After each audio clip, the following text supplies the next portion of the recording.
Cripping climate adaptation, disability, justice, and climate change. A raging brush fire, the forest at night. Karina Cordona, disability rights advocate. How my life will be governed in the moment of an emergency is so different than those who can run past me. An elderly woman in a wheelchair. The people dying the most in heat waves are actually people in the nursing homes. And that's because they're utterly unprepared. A man with a beard, a flooded roadway.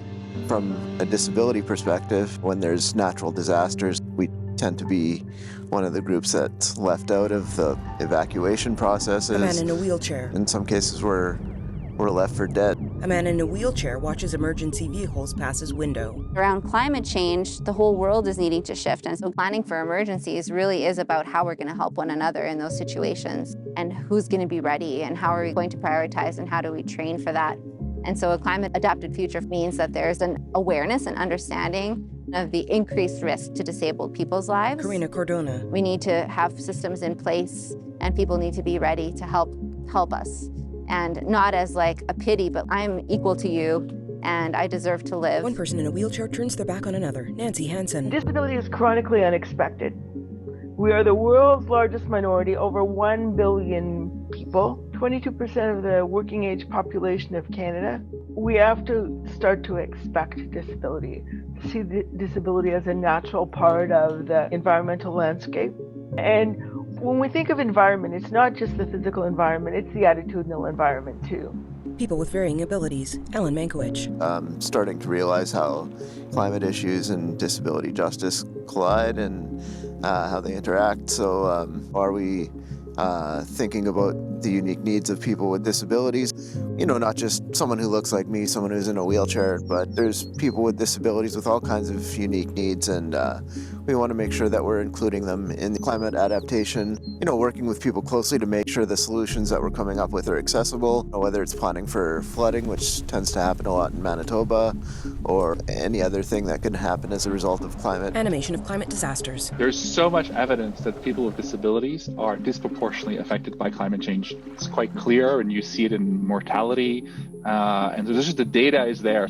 And they're not considered in policies to adapt or respond to climate impacts. Sebastian Jaudoin. In the 2015 Paris Agreement, which is the international agreement that governs how we're going to fight climate change as a planet, there's a number of groups that are named as being more affected by climate change than others. People with disabilities, they're in this agreement that Canada has signed. Animated documents. Canada's climate adaptation policy and strategy, they don't have disability. So the government of Canada is not trying to design policies to enhance their resilience, but this is what governments should be doing. And you can't develop a climate adaptation strategy and not include people with disabilities. Animation of people in an office setting. Karina Cordona. Disabled people should be invited to the table. And if we're not invited, we need to demand to be there. And I think that's where we're at right now, which is not being invited and needing to demand to be there.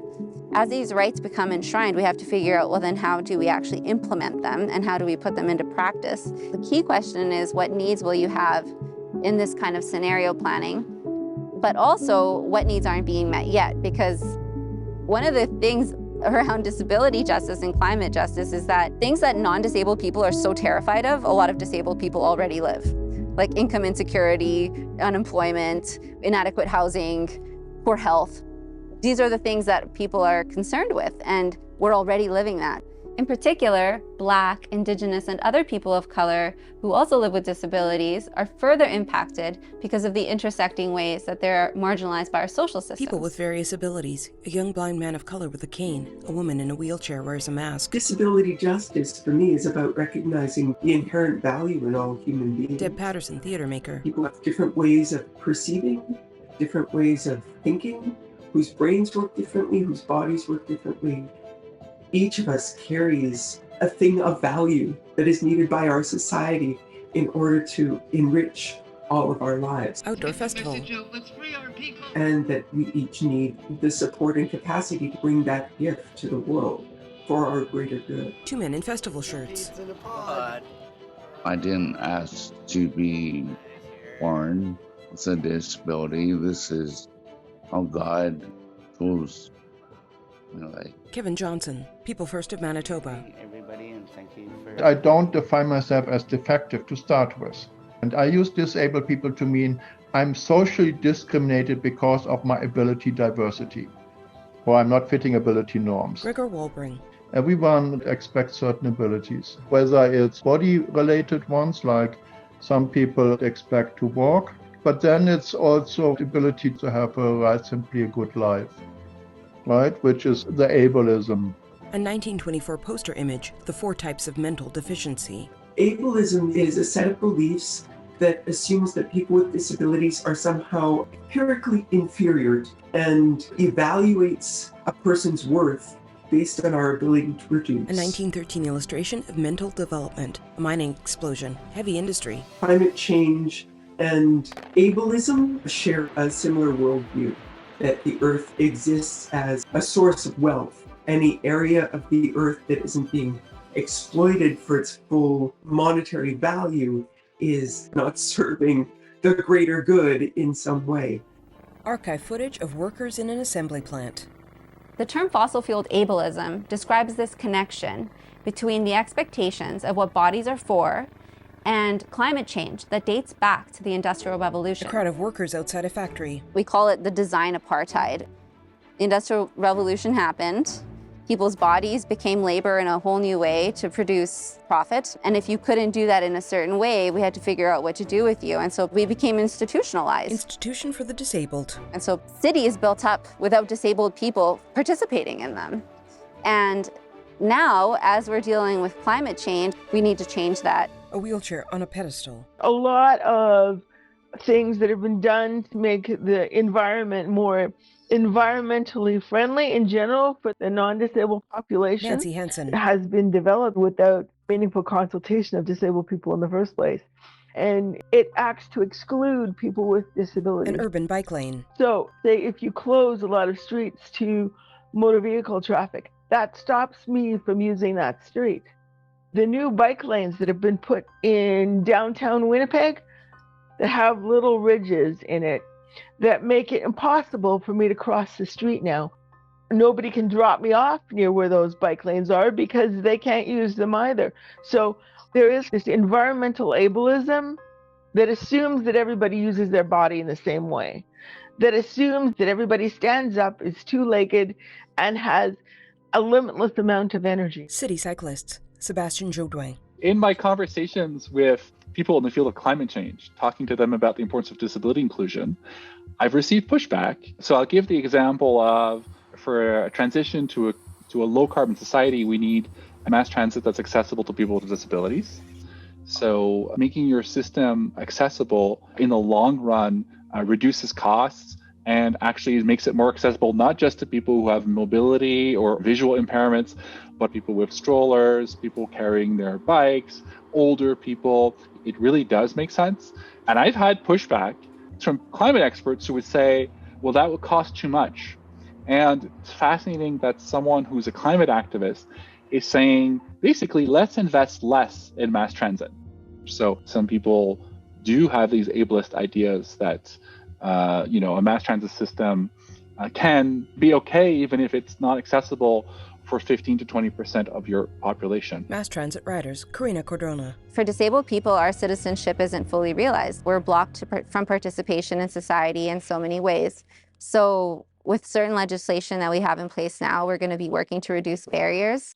This is actually our chance to move away from that design apartheid and actually rebuild cities in ways that include more people, like to change transit ways, to change infrastructure in consideration of disability. A man in a wheelchair enters a lift gate. The way we structure our care systems, our social services, our other supports, it's important to look at all those systems as well. You know, we've seen some of the things that are happening due to climate change. Alan Mankiewicz. And, you know, we need to prepare for them. Not just thinking about what do we need to do to mitigate flooding or whatever.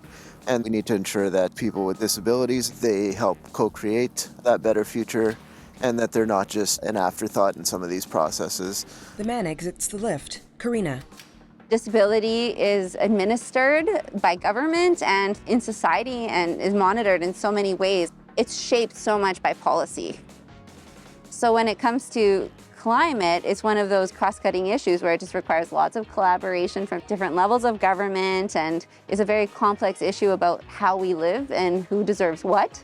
And so how do we connect those dots? And how can our voices and our experiences be counted for when we design those new systems? The man in a wheelchair rolls into an elevator. People need to be treated as Kevin Johnson. Equal. It's not 1900 anymore. People need to wake up, especially the government. Officials climb a flight of stairs. Alan. Whether it's, policy development or planning, or whether it's governments or NGOs doing that work, we need to look around the table, see who's there, see who's not, and if they're not there, why aren't they there, and how can we get them there? Kevin Johnson speaks to a delegation. For us to really hold states accountable in terms of respecting and protecting the rights of people with disabilities in the context of climate change, Sebastian. we were going to have to start insisting on our inclusion. A public rally. A map of Canada. We have a new Accessible Canada Act, and yet we still have a climate adaptation strategy that doesn't include people with disabilities. So there are some inconsistencies, and maybe sometimes those are so grave that they take the form of human rights violations, and in that case, litigation is the appropriate response. Cartoon clip. All over the world, there's lawsuits that have been launched against governments on human rights grounds, and there's some by young people, and there's some by old people, and there's some by Indigenous people. And now there is a case to recognize and include the rights of people with disabilities in responses to climate change. An advocacy panel. People with varying abilities. People with disabilities, or people who come into disability, learn all kinds of innovation and adapt to living with disability. So the toolkit on adaptation is incredible from the disability community. Scene from a play. Nancy. Disability adds depth and texture and creativity to a lot of situations, because we have to use creativity at a moment's notice. We have to get beyond the traditional ways of how the environment is used. A woman uses props to seat herself in a wheelchair. Deb Patterson. Disability teaches me to be adaptable, right? And so when the normal way of doing things doesn't work, I've gotten really good at finding the other way, the life hack. Karina.